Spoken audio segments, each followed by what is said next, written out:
வத்தகுல்லாஹ் இன்னல்லாஹ கபீரும் பிமா தஅமலூன். நீங்கள் அல்லாஹ்வை அஞ்சுங்கள், நிச்சயமாக அல்லாஹ் உங்களை நன்கு அறிந்தவனாக இருக்கிறான்.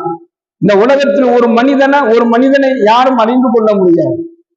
நம்ம வெளியில வேணா நம்ம என்ன செய்யலாம், ஒருவருடைய அன்பு பாசம் என்கின்ற பழக்கம் இருக்கலாம். ஆனால் நம்மை பற்றி முழுமையாக அறிந்தவன், ஒரு தன்னுடைய அடியானை மனிதனை பற்றி முழுமையாக அறிந்தவன் யார் இருக்கிறான் அப்படின்னு சொன்னா அது அல்லாஹ் ஒருத்தன் தான்.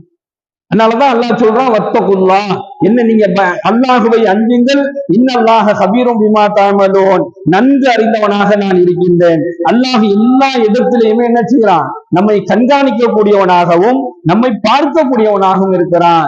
அதனால உங்களுடைய எண்ணங்கள், உங்களுடைய செயல்பாடுகள்ல உண்மையும் நியாயமும் நேர்மையும் இருக்க வேண்டும் என்பதை இந்த வசனத்தில் அல்லாஹ் சொல்லி காண்பிக்கின்றான். பெருமானார் ஸல்லல்லாஹு அலைஹி வஸல்லம் அன்னவர்கள் சொல்லி காண்பிக்கின்றார்கள்,